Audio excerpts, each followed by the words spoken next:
Ay, y la corbatita.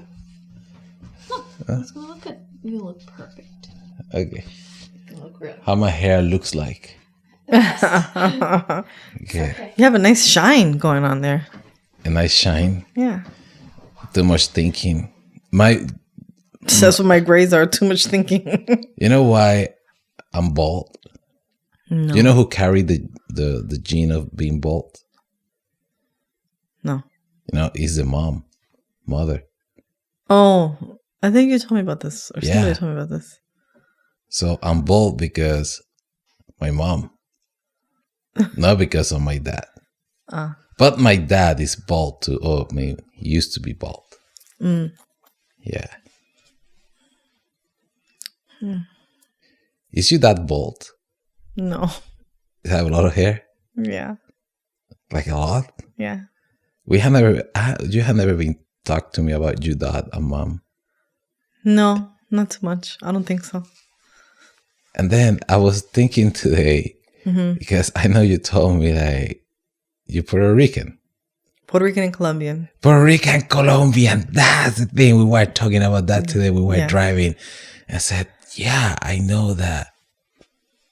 I know Joanne is very excited because I'm Puerto Rican and she's excited, because she's Puerto Rican. But I wasn't clear. So you Puerto Rican? So who is who? Your mom is Colombian? Yeah. It was because I don't know a lot of Puerto Ricans here. So, well, my mom is Puerto Rican and my father's Colombian. And they met here in the Bay? No. They're on the East Coast. I'm from Jersey, so I'm from the East Coast. I moved here, but I'm not from California.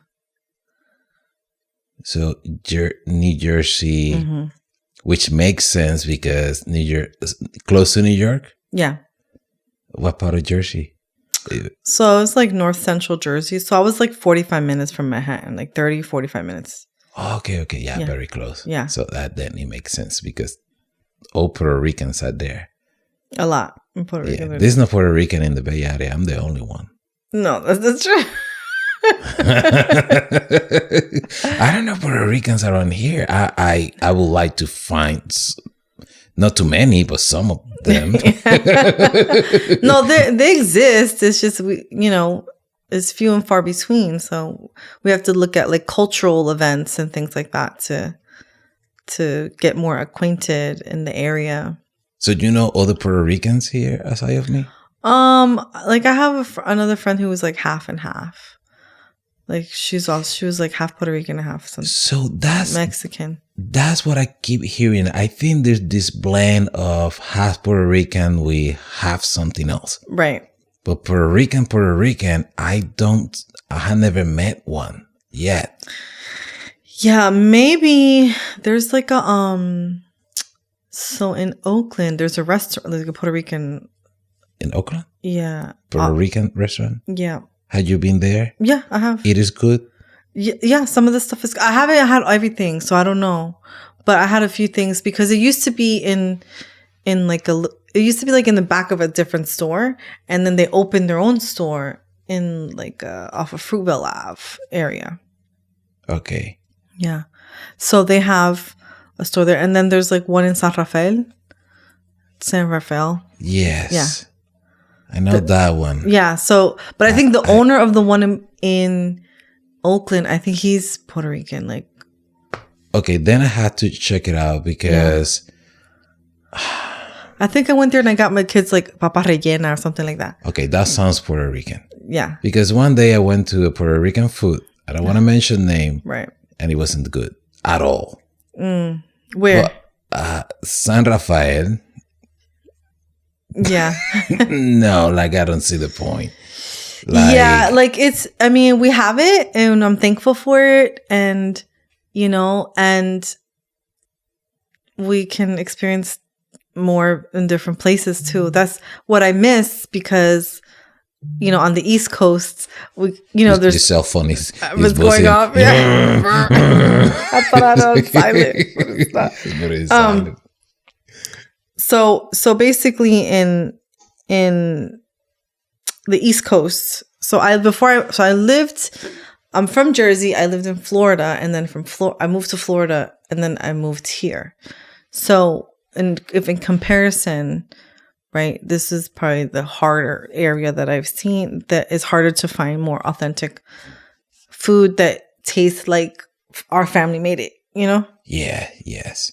Like I was like, my sister can cook better than that, you know, in comparison to some of the, but you know, it also depends on, you know, what you're used to. You know, it's still good food. It's just we might have a higher quality that we like to eat. Well, right. But I am looking, I want to say now, I'm looking actively for the good Puerto Rican food in the Bay. Yeah, that's going to be hard. Okay. But I think it's possible because I keep hearing, you said there's one in Oakland. I heard there's like a little hole in the wall in somewhere in San Francisco. So I heard that.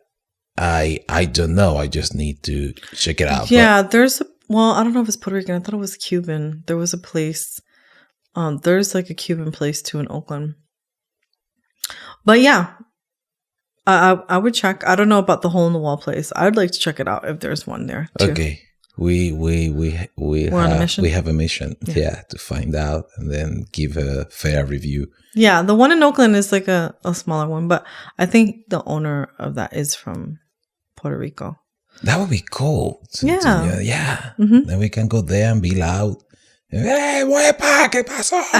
Mira, mío. That is synonymous to our culture that we can be loud. Yeah, that's why we just talk loud. I don't know. It's like I call my aunt. We talk loud, and she's like yelling. But that's just how it was. Just how we talk. We're very passionate, even in our speaking and expression. So we speak loud.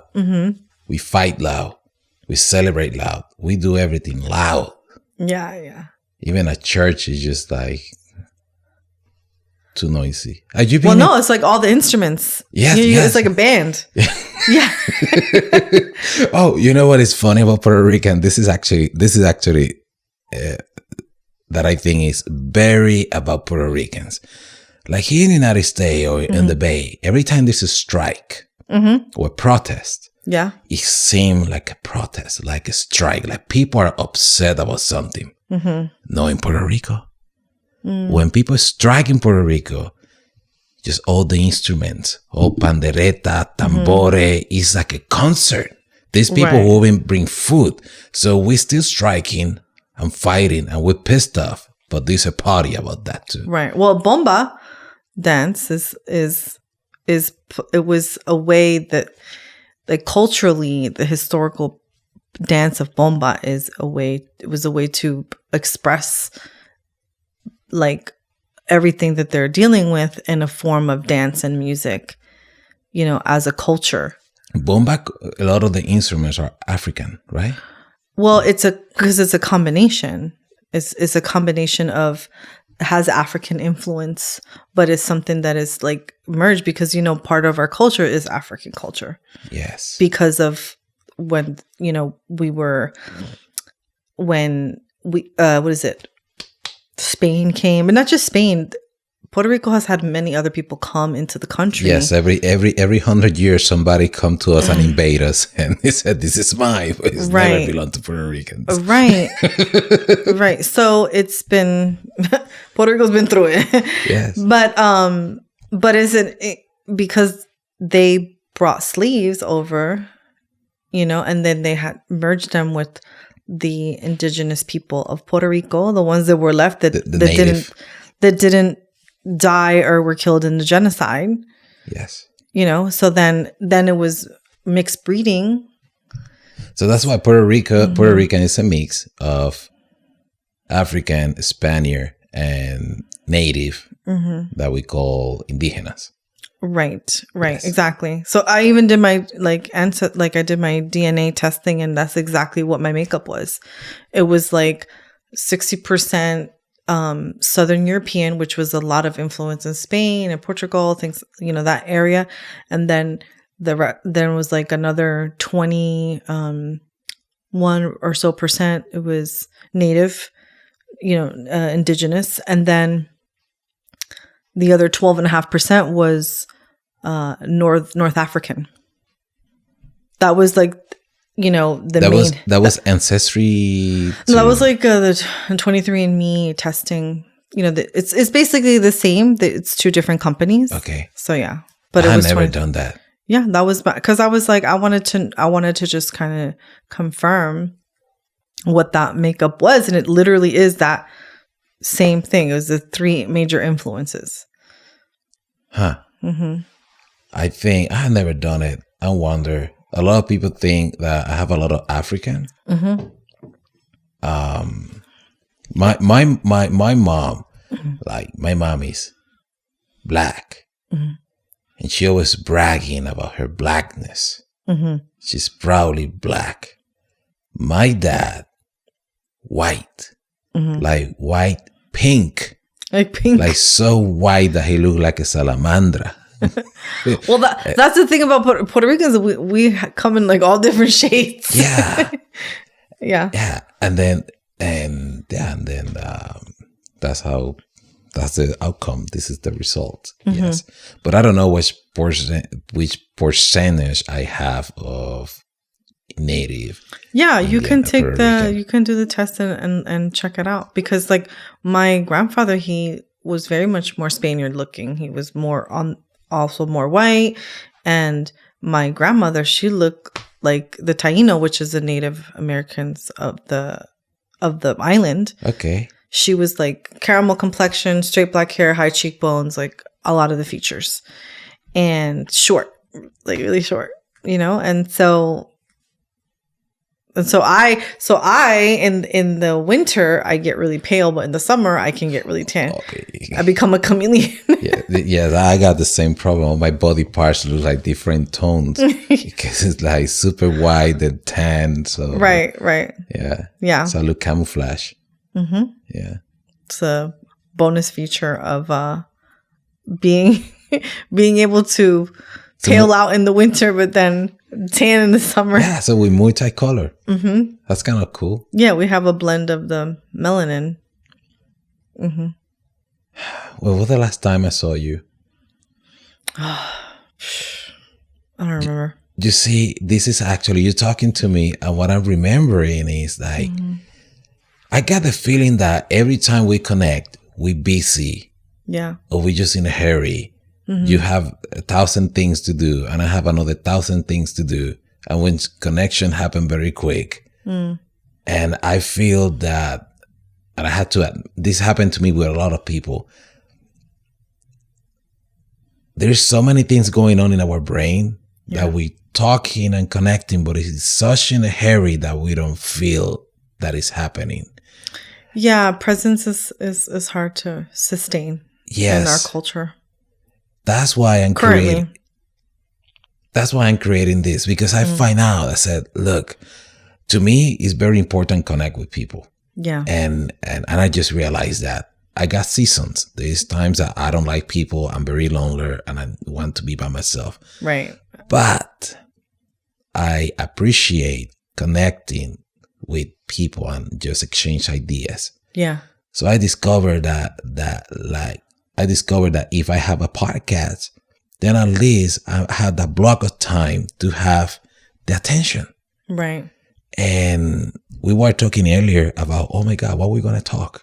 I said, I don't know, maybe I'm a terrible podcaster, like people have like questions, like I just want to get to know people and connect. And I know you for quite a bit. Yeah. But now I'm looking to you and I said, when was the last time that I actually sit down with you and look in the eyes? Yeah. And just have like a real connection? And I think the last time we saw each other, maybe we were hiking. So we weren't even like face to face. Yes. We were just like hiking somewhere. Yes. And then now I'm putting all the pieces together. Actually, today, when I was driving, I said, oh, she's Puerto Rican. Who's here? It's all right. I come in? Yeah. Yes. Yeah. Hi. He can edit this part. No, we just leave it that way. I mean. My roommate just got Oh, hello. So, yeah, I just think about that a lot. So I'm finding ways to do the things that I love in this way of life, if that makes sense. And connecting is one. Yeah. So now that I'm seeing you, I'm talking to you, I feel almost like relaxed. Yeah. Well, that's good. Yeah. It is hard because even when,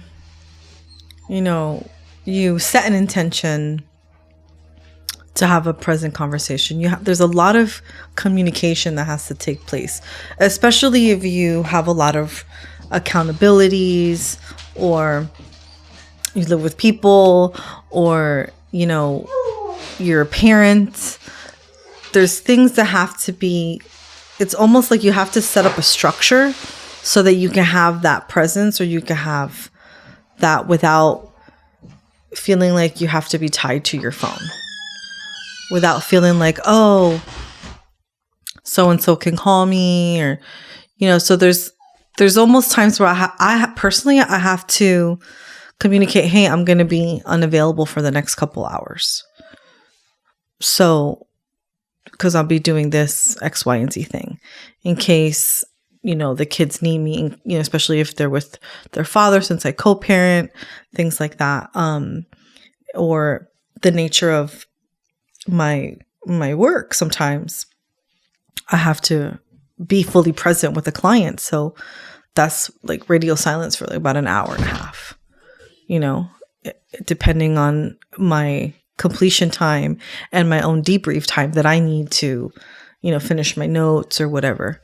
So you don't, I'm listening to you, and I try, and I think I'm doing good, but it doesn't happen to you that you're doing something, but then in that present, you're thinking about what you have to do next. And then once you get to what is next, then you're thinking what you have to do next. And then it's this kind of sensation of trying to live in the future rather than living in the present, because we're such in a hurry. We're just planning. Right. No, I get that. I can have that where, one, I'm constantly having to multitask. And so it's a training to switch from, okay, I'm going to be in an environment that I'm going to be multitasking, and that's the intention of this time that I'm in this environment, to then switch to, now I'm unplugging from that environment that I have to be multitasking, and now I'm just going to one single task, but then something else can come in. And so then it becomes, you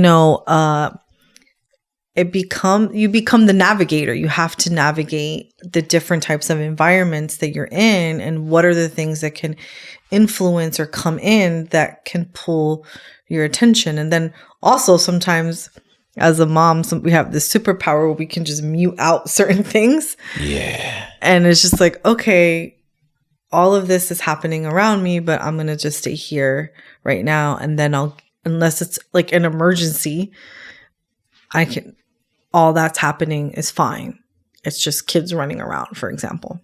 You just mentioned something very important, because you're a mom. Yeah.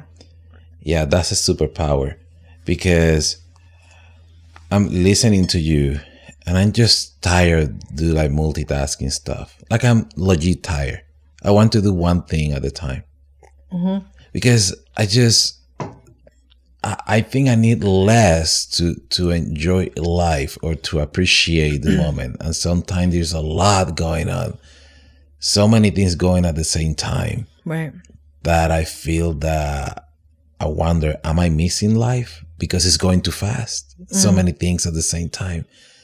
And yeah, I don't want more. I don't want that anymore. Yeah. So I'm trying to do one thing at a time. And I'm not saying that I'm an expert, because, we were educated and trained to be multitasker, like, period, like, it's expected.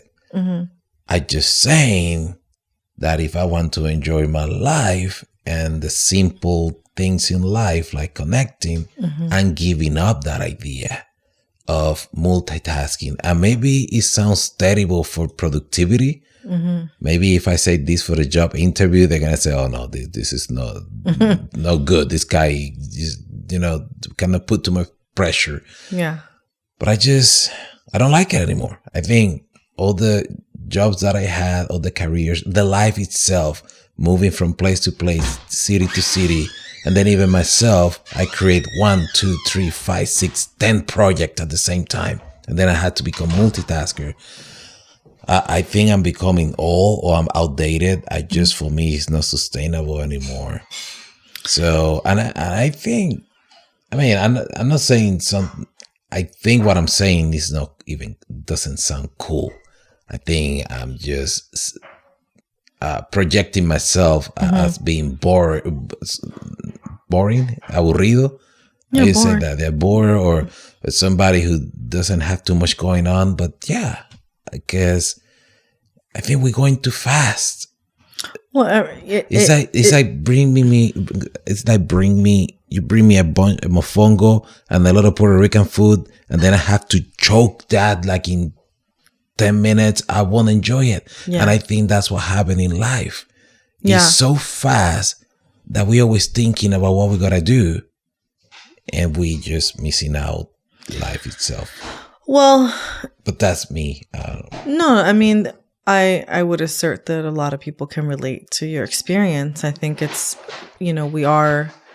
technology's growing. It is making things faster and more convenient, quote unquote, right? Look how quickly we can get information. If we need to look it up or if we need to ask our phone or whatever it is. Look how quickly we can, just reach out to someone or FaceTime them, see them on video. It's a matter of, it's going to continue to grow as technology grows. Things will move faster, but it's the practice of what it is to slow down or to be able to stay present even when things are going maybe really fast. For example, like I think about like Star Wars or something. You're traveling at super speed, but you're still in this like spaceship, and people are just moving in the spaceship however they need to navigate. So that's what I'm saying. You have to navigate being in different environments, is my experience. There's environments where it's really fast paced and I can do. And then I have to then check in with myself after. Is that an environment that I want to stay in? Is it necessity just for this particular time? Is this good for me? And checking, how does that influence my nervous system? How does that influence how I react to, outside influences? Do you believe then that humankind, we are built to live a fast life pace?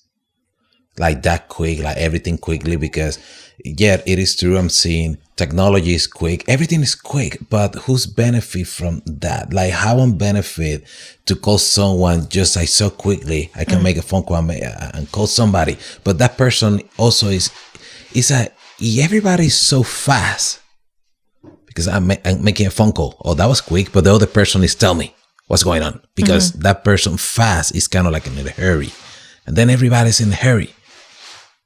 Even to have a talk, it's just, okay, we need to put it. And I understand this, that we need to plan stuff like planning and schedule. That's very important, but it's so freaking fast that I think we're missing out. I don't think pleasure is like making love. Are you going to be doing quickies all the time? If we're just doing quickie because we're in a hurry, right, we don't enjoy things. I think life is just becoming like a quickie. Well, you think about it. The thing is, yeah, and it's impacting quality. That's another thing. So, to answer your question, no, I don't think we're supposed to move so fast, because nature, anything that's not going at the same rhythm for me as nature is not. That's just my opinion. And there's consequences to that. There's benefits and consequences to that. And so individually, we get to choose then how, again, we're in this world for a certain amount of time. We're in certain environments. And so this is something that I think is important. I share this with friends and clients and different things, is like the importance of knowing how to create a nurturing environment to nurture anything that you want, whether it's your own spiritual growth, whether it's just your quiet time, whether it's just time to eat. I mean, if you think about breaks, a 9 to 5, you get maybe like two 15-minute breaks and a 30-minute lunch. And if you don't bring your food, and then you're going to have to microwave it to heat it up, right? Which is not really great, but and then you have just a few minutes to eat. Like, you have to eat fast. So it's a training just to eat slow. And then but you have to like undo all of that. Okay, but yes. But then the system itself doesn't help you to undo that, because you say you got 30 minutes to eat. So how you do that slow? Right. I just only have 30 minutes. And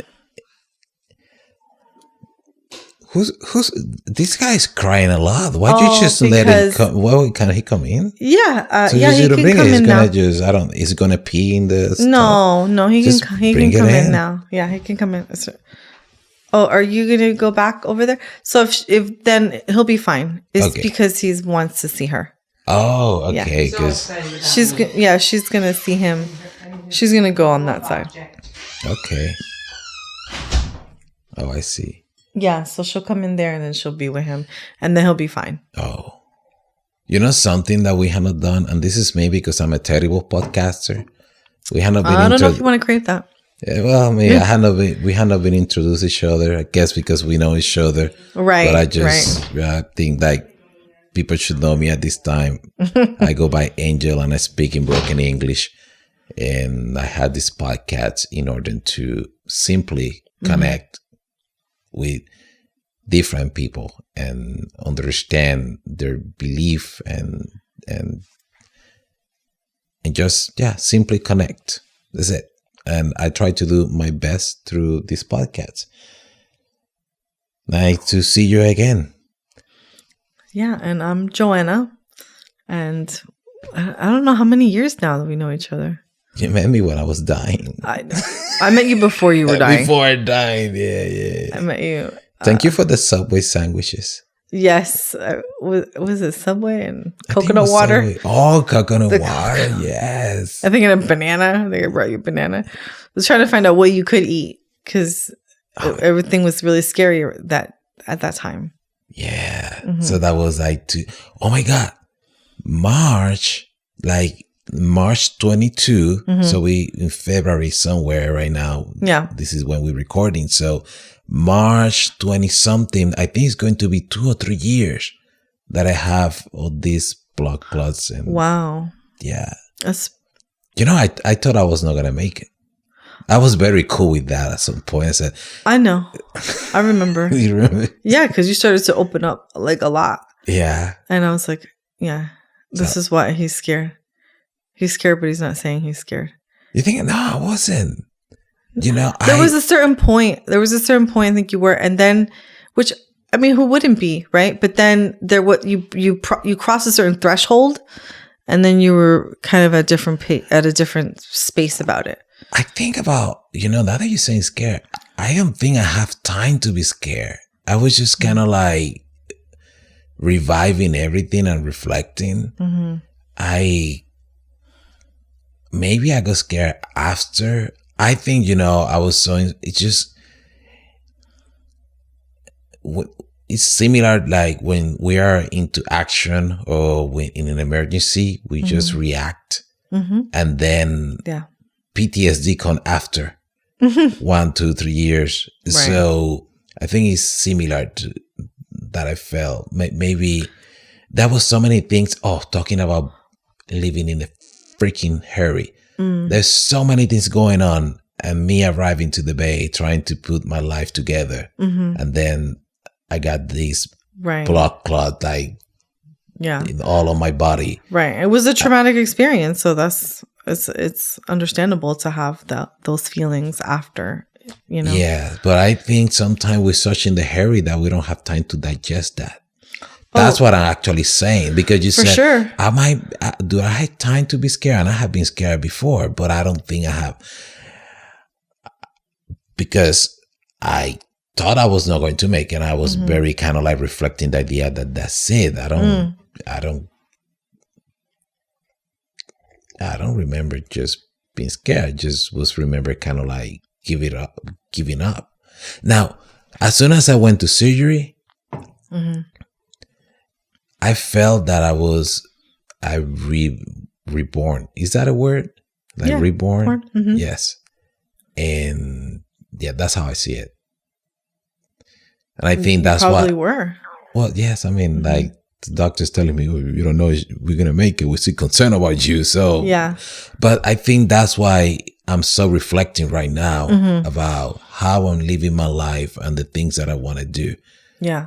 And something that I want to do for sure, I just connect with people and just talk and learn about their life, point of view, yada, yada, yada. Yeah. And definitely the other thing I want to do is just slow down. I think I am not compatible. If the idea is to do things faster and move faster, I'm not compatible with this society. And I'm okay with that. Yeah. Just fuck that. Right. Well, I mean, so I'm going to take a couple steps back. You talk about you felt you went through like you were reborn, right? I feel like we go through different deaths and different rebirths as we live our life cycles. And not just interpersonally, individually, but as a society, as a culture, different things are happening. And it's really easy to get lost in all of the keeping up and tuning out of yourself and numbing, or moving on to the next things. And so then one feels disconnected with not only self, but with nature and different things, depending on how one is isolating, because then it could turn into isolation. Yeah. To a certain extent, because it's so much, then you're like, I just need to be by myself, and then you can be by yourself. Or some people, just don't want to come outside. They don't want to leave the house. Well, I mean, I think you're describing a big chunk of society to this day. Yeah. Just look this generation. They rather be in the freaking phone, just doing indoor stuff. People are very easy to text in a dating app, but they're scared to go and talk to a person front to front, as example. Yeah. So I think generally speaking, most people are disconnected from all the stuff. You're disconnected from nature, you're disconnected from your culture, society, then you're disconnected from life itself. And I think that's what I'm perceiving. And I'm refusing to live that way. So I'm becoming the weirdo. Yeah, because I'm not following the normal of just being the hurry in the speed. But who says we gotta follow? I think a lot of people say. Are you following me on Instagram? No, but I'm following you. But what I'm saying is, that's a great point, right?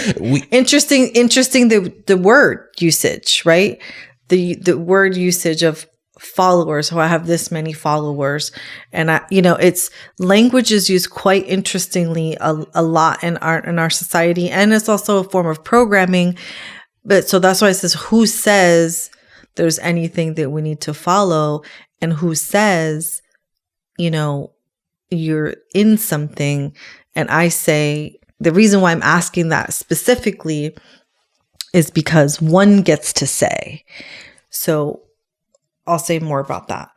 Like, I live in this world currently, and I'm talking to you, and we're here, and we live in a society, and I am part of a culture, but I am starting that with that acknowledgement and that belief and understanding, and I'm reaffirming that. And I can shift that however much I want to. or not. As long as I stay the navigator, the author, etc. But if I then succumb to a following, to an order, or to a system, I know that there's certain times where I navigate in a system for a particular intention. Is it one that I acknowledge as my own system? No, but it is a system that I utilize for a specific outcome. So it really becomes where you become your own Neo. Like you just have to like pop out, and I just look at it, I observe, okay, there's this experience. I want to be in it. I'm going to indulge in it. It may not have all the things that I wanted to have. And there's some influences like certain levels of technology, blah, blah, blah, blah. But I'm going to engage in this environment because I want this particular experience. If I want a different experience, then I'll unplug from that environment and I'll go put myself in this other environment. And I get to navigate at any time how I want to experience my experience. And if, for example, sometimes we feel that we don't have another option. And I think that's where the stuckness comes in. And that's also that's also compounded on other layers of like trauma or interpersonal issues that we've gone through, et cetera, et cetera. Sometimes we feel we don't have another option. And going back to this thing about who said to follow, we say follow, I'm following others. A lot of the time we don't say, it's just the way that we behave. So I don't know who's saying follow the system or follow this rule. I don't have someone to say this is the person or the thing that is saying follow them or follow me or follow you. But collectively, there's a behavior that we put in pressure to each other somehow, but just to behave like others. Because people, a lot of people saying like, oh, be free, be you. But are we actually being ourselves? If we put in perspective what we're doing, and I think the rhythm of life is a great example of how we're following others, just like being like others. Right. That's why I'm saying like, hey, I'm outdated or I'm the weirdo here because I am finding ways of not following this pattern, like living in the hurry. Right. And or as example. Yeah. No. I totally get it. It's geared. It's like what is influencing decisions. So if I look, as a woman, we're constantly being marketed to of an influence of what an image of beauty is supposed to look like. And at what age, and defined by what outfit, and even how you do makeup. What do you think about that? Actually, great point. You as a woman, I think we see the word different because we have been, the way that we grew up, the way that we see the word is different.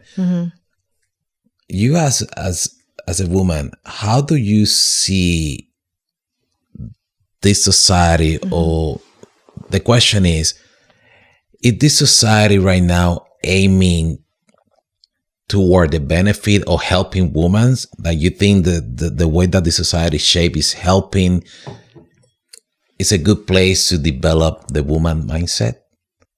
When you say this place, what are you referring to? Like the world? Well, the state? I don't want to say the world because we're in the Bay Area. So let's say Bay Area, California.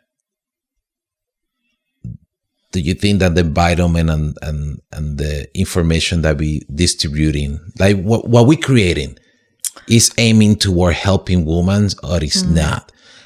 Example, my belief, me as a man, I think that the things that I'm receiving or how I'm being bombarded, or the people that my algorithm suggests me to listen, I don't think it's building me up to become that high quality man.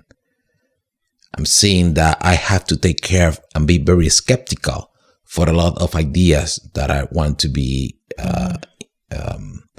that are being introduced to myself. Does that make sense? What I'm saying? Yeah, I think it's I hear you because the question is, do you feel the same with women, or you think that it's great time that you actually feeling like the system right now is just helping you so much that you feel that we in right track, this is good, I like what I'm receiving for society as a woman to move on? Yeah, I would say no. For many reasons. Such as? And there are some benefits, but it's not geared because it's going outside of what the nature of feminine energy is. So if you look at the nature of feminine energy, we go very much with nature. It's a lot of rest and replenishment, and then gather and nurture it. And then that's not our societal norms are not geared to that, especially not if there's a tone of production, especially if there's not of a competitiveness with the masculine for equal pay, things like that, or what we're dealing with now in society of genderism. So it's there's so many different things that are it's more of an assault to femininity than it feels like a nurturing of femininity, and also a misinterpretation of femininity in different sex, we would say. So I would say no. And as and a woman that's mothering, even less. It's very interesting what you're saying. I have another question. Oh, I'm so glad that I dared to ask you this. Do you believe that there's a lot, as a woman, do you believe that you have to compete with men, and right now men have advantage over you? Like, because you mentioned like equality, like I think that's one of too many examples of pay, for example. Right. So do you feel that, this person, the fact that he's a man, he got a lot of advantage, or just because the fact that he's a man? Do you feel it that way? Well, I would say there's different things that each let's say as a man has to worry about and is responsible for than a woman. So for example, not everyone thinks like this, but there is kind of a generalist view, like a man is a provider and takes care and certain things, right? Works, that has not changed, right? Whereas a woman, we would take care of the home and do these things, how it was, or we still do. And there's also a sense of, career and focus and influence, and how do we want to become stronger leaders as women, and more empowered with the rights that we fought for, et cetera, et cetera. And we still have the same expectations that are sometimes not spoken of what there is that we still have to be in charge of or to manage, and how it could be looked at sometimes in a negative or positive way if we have support in those areas, so that we can manage maybe this leadership role and not manage like cleaning a house if I hire someone to clean the house, because that's not my priority. But I do want to clean home. And if I have the finances to do that, then I want to be able to do that so I can have that time to apply it to something else. Now, depending on the role that a certain man has he may not have those considerations, and he would not be looked at in those different ways. So there's a lens that we're both looked at, and just because of culturally how roles have been described and what has been expected. But then there's and I'll end with this because I know I'm saying a lot, but there's the nature of what the feminine brings and being able to rest and do that, but also have somebody to hold it so that I can. So I'm listening to everything that you're saying. So the answer is yes. Do you feel that you have to compete with men in today's society? No, because I don't feel that the terms are equal. And even if they were, it's still an imbalance because as a woman, my job is not to compete with a man. That's not what I'm here to do.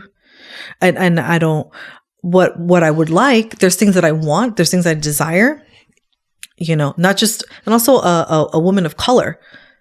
Right. And the other question is, but then you believe or you feel that the way that society is structured right now, or where we're going as society, is not supporting you as a woman. And yes, I think you mentioned correct. Yeah, okay, I don't. I'll tell you why I'm saying this, because I feel the same as a man. I feel that the way that society is changing, how the Department of Justice, the law, are making some laws that are benefiting some gender more than others.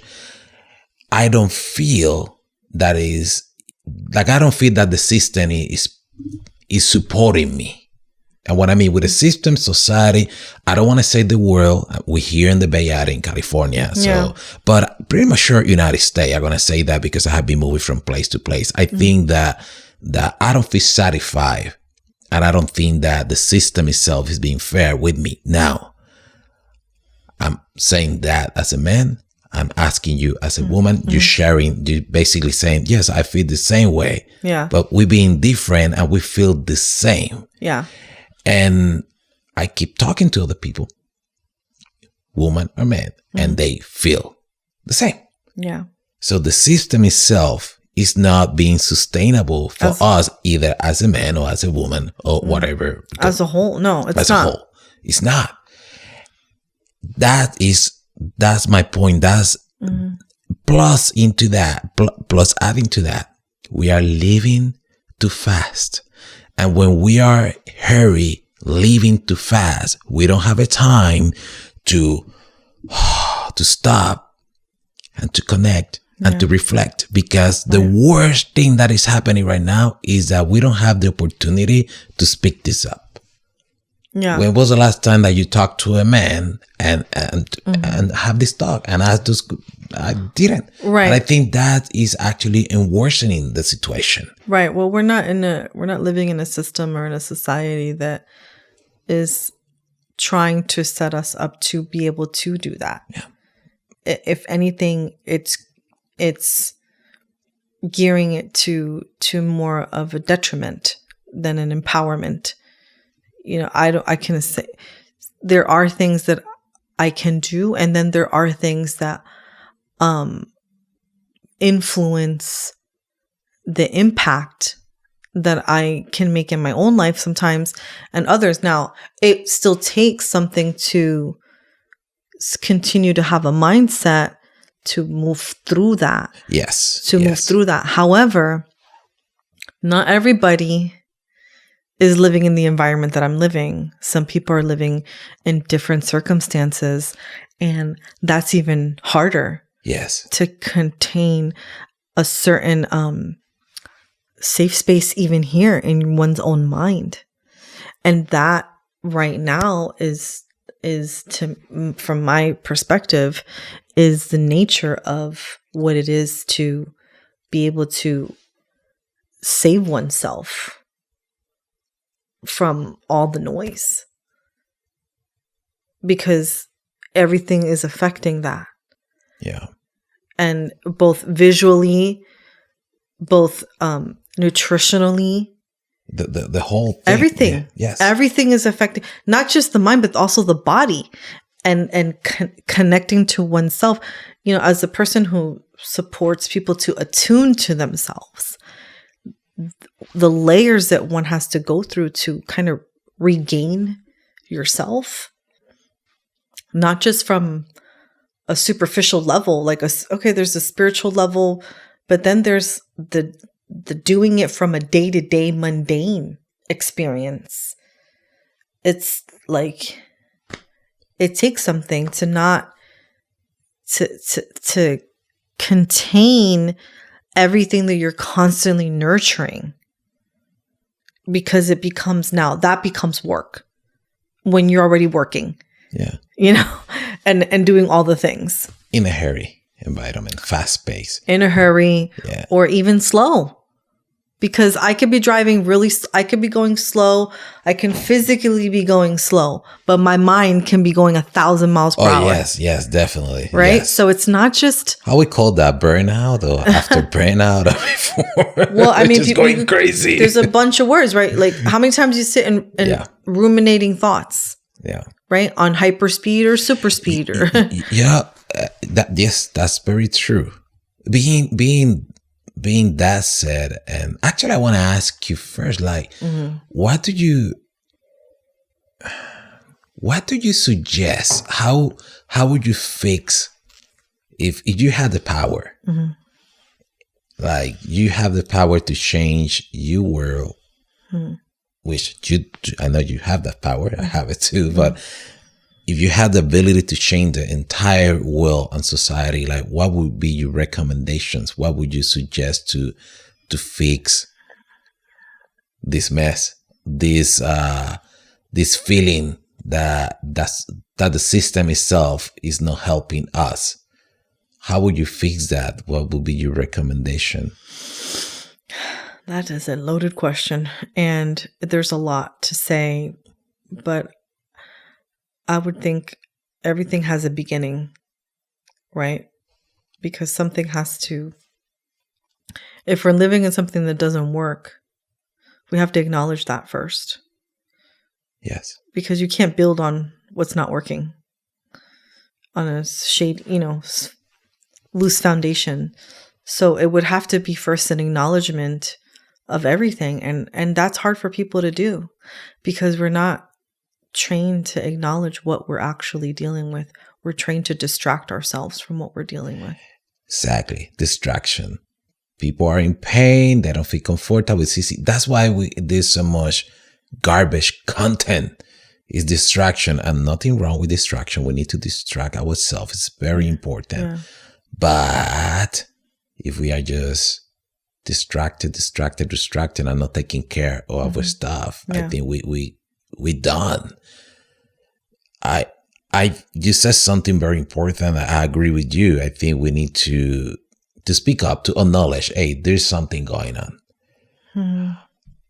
To me, I don't have the whole solution, but something that made me feel hopeful is this idea of just talk, of having a time to talk human to human.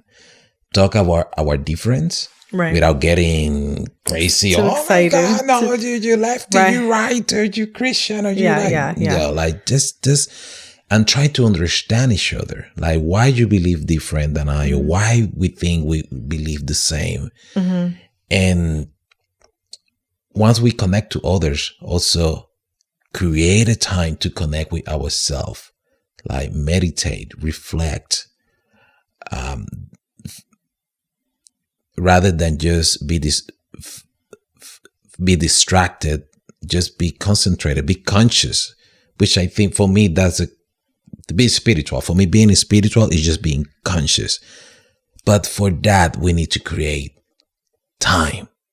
And if we continue living in a society that is such fast pace, are we as people, I'm not saying, hey, we need to stop. That's too much fast. Let me just stop and give to myself that time to connect with human to human, rather than just spend too much time in social media, and also create time to connect with ourselves, like I said before. I think that could be a beginning to transform our life. I don't know if this is right or this is wrong, but I have been trying to do this for the last couple of years. And I am a believer. I mean, I feel that my life is changing for good. Yeah. It's not easy. It's freaking hard. But guess what? Being miserable and living in a hurry and feeling unhappy is hard too. So I'm very comfortable with the idea of it's going to be hard anyway. Right. Choose your poison. But, well, yeah. And I mean, I try to look at things that, of course, there's things that everything requires effort. Yes. Some require more effort than others. And either way, you're putting in an effort or not. I agree that we need an acknowledgement and of the impact of what we've been dealing with and what the environments that we're actually in, so that, which brings awareness, right? And then with that awareness or reflection, you can then understand what's happening to a degree that you can then choose something other than that. And then when you do that, what is the plan to initiate that, to implement that, to have that? What is the proper environment to nurture that? What are the communities that would need to gather to influence that and make that environment grow and now spread besides from your own view, right? Are others dealing with the same thing? This is something that I'm very much connected to because of, the nature of my work. And so it becomes, but it's also personal because I practice this. I'm constantly looking at what's influencing my environment, and that sometimes requires making tough decisions that, sometimes require more effort and sometimes less, but decisions that, like you said, that you're okay with. Like like you said, you'd rather be going slower and, and living more true to what feels right to you now, which is still going to require effort, than not, and living this fast paced and not happy. And then basically what a lot of society is dealing with is just and trying to find ways to bring happy with food, bring happy with pleasure, bring happy with entertainment, bring happy with different things. And from my experience, it's when one is feeling authentic to what feels right for them, happiness or feeling fulfilled, really satisfied, and more joy comes naturally. There's nothing to seek or get. You don't have to grasp it. It just naturally happens when we are authentic. More authentic and true to what feels right. But in order to do that, you got to be connected to what is there. Some people, how do I even know that this is really what I want? Because their decision has been influenced so many different ways. Again, yes, the first thing, I'm gonna say the first thing people. I'm gonna say it this way. Fuck it. But the first thing people gotta do is stop following others through behavior, because I think that's how people follow. That's how people become followers. They just copy behaviors. See, I'm not look. I don't have an iWatch. I think I will never have it.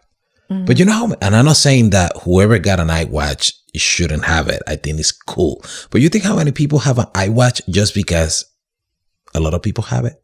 A lot of people do have create things that they don't really want, but they got to fit in. They gotta be cool.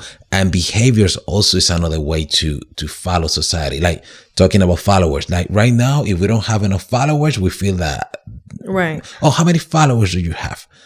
Right. That's the thing. Right. And once again, that's how we are becoming followers of a system that is not helping us to grow, create, and connect. So a lot of the time we follow through behavior and through belief system. And to me, a great way to avoid that is just being authentic. But in order to be authentic, we also need to be aware, be spiritual, be conscious, and work in ourselves. So I'm going to hit this again. I believe that in the society that we live in to this day, where everything is in a hurry, is not going to work out. Because we need time to slow down, to take a deep breath every day and just reflect. Mm-hmm. Otherwise, we're going to be in that machine that is going faster and faster and faster. Yeah. And then one day we 80, we 90, and then we just die and well, I mean, you brought up a lot of, things that people are dealing with, and it's not just, there are economical strains, like impacts or, financial impacts that don't, because we want to have the thing that so-and-so has, or the behaviors and the actions and the look or the appeal or keeping up with the Joneses, all these different, we're in a capitalistic environment where consumerism has an effect. There's people that now, I remember when, if you had a phone, it was like a thing. Now it's like people have multiple phones, right? And we don't even need it. And then every 6 months is another phone. You could change your phone every 6 months. It's like we don't even need that.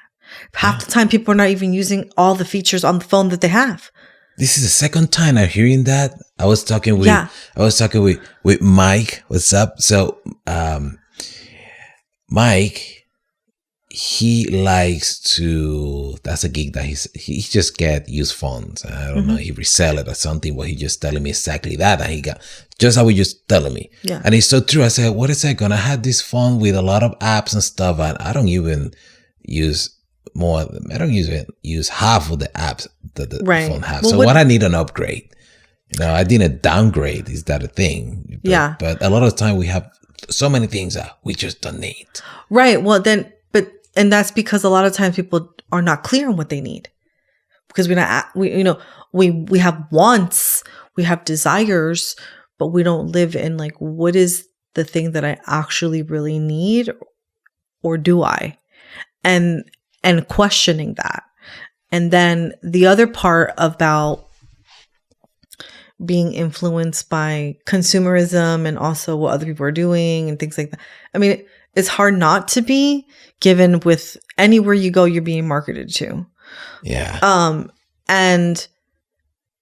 But also culturally, I would say America also, and other countries may or may not be going through this, but for sure Americans, I feel, is we all want a sense of belonging, and we all want a sense of culture.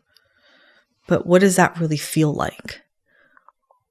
How does that feel in America if it's not your own culture? Like, I grew up, I was born here, but my parents came to this country.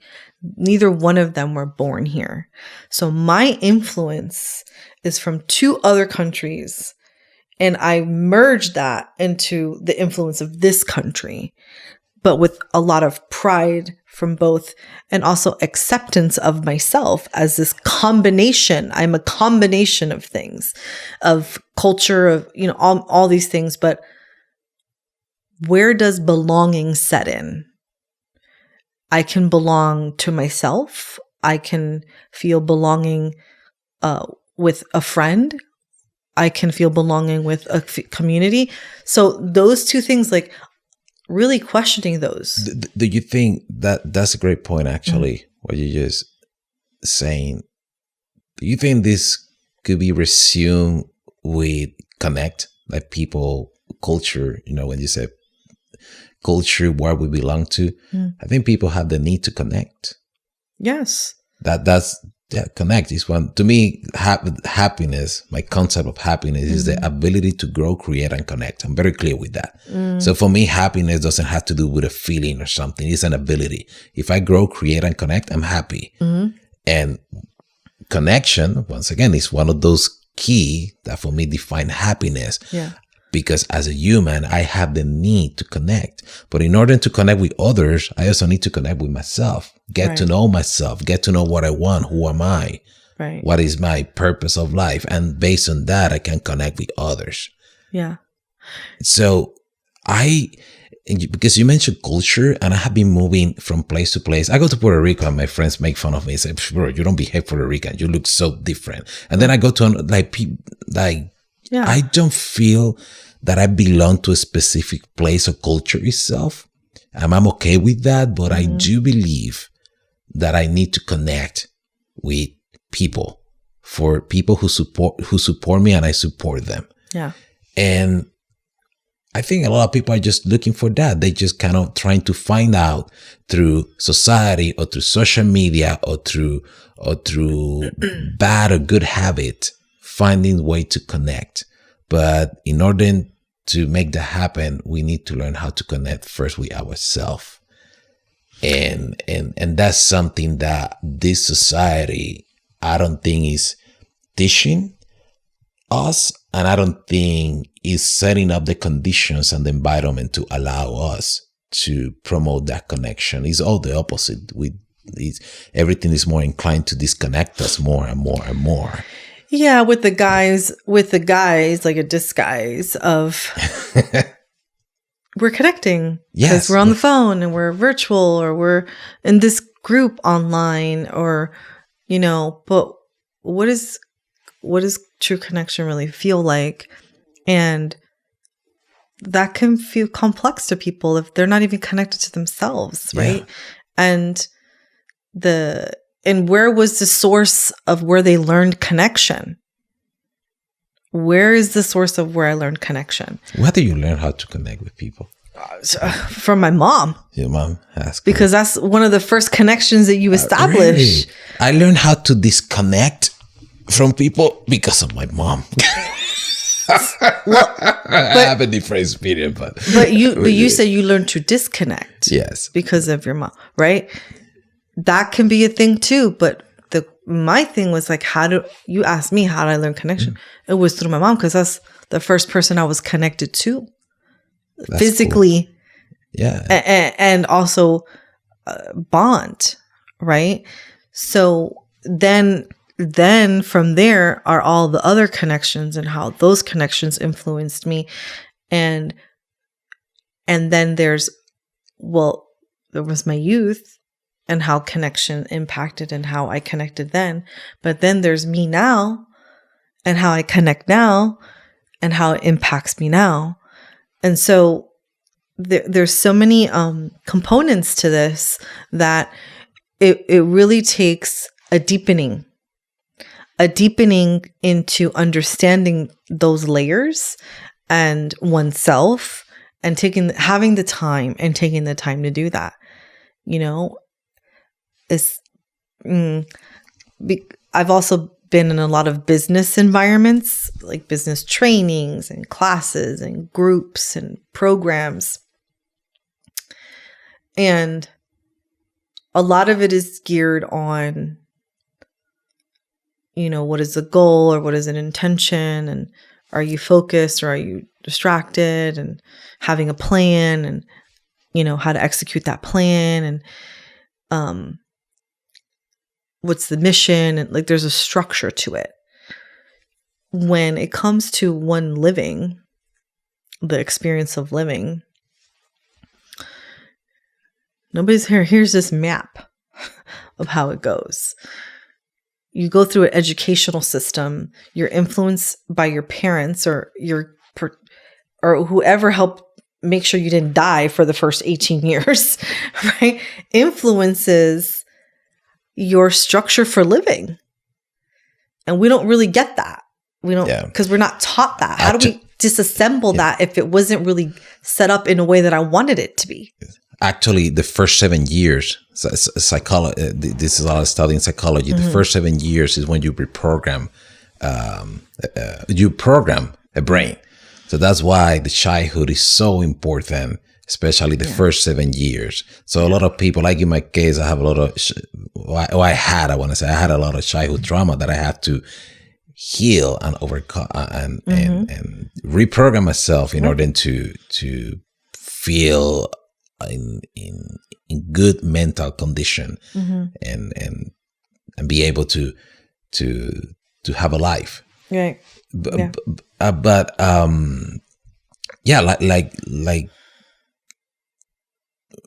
closing the idea, it is important that everybody create a time or set the condition to have a relationship with themselves and learn how to connect with themselves and then connect to others. Yeah.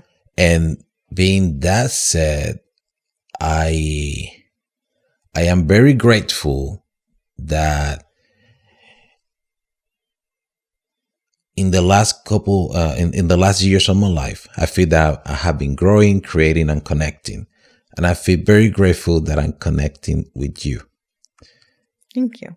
Since I met you, I remember, actually, you met me fat in that, because we met one time. I think the second time you see me, like, I'm dying. Right, basically. So there is a couple of times that you had done things without expecting anything back. To me, that's the definition of love. And I want to just say thank you. And I'm so happy that we had the time to connect in the past. And also I want to say thank you that I'm connecting with you here in this present moment. On your platform. In the platform, yes. We have been talking about being in the podcast and for years. And now this is actually our first experience of maybe a couple more. I don't know. Yeah. Yeah. It's funny. I remember when we did talk about it. It was a couple years ago. We're like, oh, maybe we'll just talk together on a podcast. Like, either yours or mine or I'll talk. I think I actually said that because you had said you were going to be starting a podcast. And I'm like, yeah. And then like, I can be one of the speaker on your podcast. And one day, and that's literally how it has happened. Right. Yeah. How crazy. We just programming our brain to make things happen. It took like a lot of years. I almost Not died. that long. 2 years. Like 2 years. 2 years. But here we are. And during COVID and all the things. Yes. Job transition, life transitions. Yes. But recovering from dying. It took me like a whole full year. Yeah. Because after that, I had all the complications. It was, oh my God. Yeah. I think one day I should just talk about what happened to me in one episode, because I think it's a lot of good teachings, but you should. I'm alive. Yes. I don't think I'm going to die anytime sooner. Knock on wood. I mean, this happened, but right. Being optimistic. And I really, really, really very grateful because I'm connecting with you again. Yeah. And I hope one day I'm going to say this. I hope one day that is me going in your show. On my podcast show? Yes. Yeah. I really seen that. So you have all my support, and if you need something, just let me know. And yeah. All right. Coming soon. Coming soon. To be continued. To be continued. Is something else that we should say or something? Well, I want to. Yeah. So it's my turn now to say acknowledgements and thank yous. It was really, I remember, how we connected. It was really with no expectations of anything. We were just kind of like, oh, hey, you're like also an entrepreneur and also Latin. And, I know we just happen to both be Puerto Rican, and we're connecting to kind of grow together in a way that was more from our own individual ideas that we wanted to create, right? You can call it from a business perspective or just something we want to create, right? And we've done so, but at the same time, we've established a friendship. Yes. Because we stayed connected in ways that was just not just about that subject matter, Yeah. Like we went on a hike, we talked about certain foods that we're trying to find and things like that, or just how you doing, how are you recovering from the surgery, or or trying to hike when you just got out of the hospital. It's like, relax. I was looking for jobs. Like, right. You know, or different things, you know, or just like, hey, today was a hard day. You know, yeah. I just need somebody to listen to my hard day. That's it. Yeah, those are the things that I appreciate, that in this window of time, we got to have all of those things, and we're actually doing something we said we wanted to do one day. And we're doing it. Yeah. We're going to look at this in 20 years. Hey, you remember the podcast one time we did? We all, right? Yeah. I'm going to be like, yeah, I remember.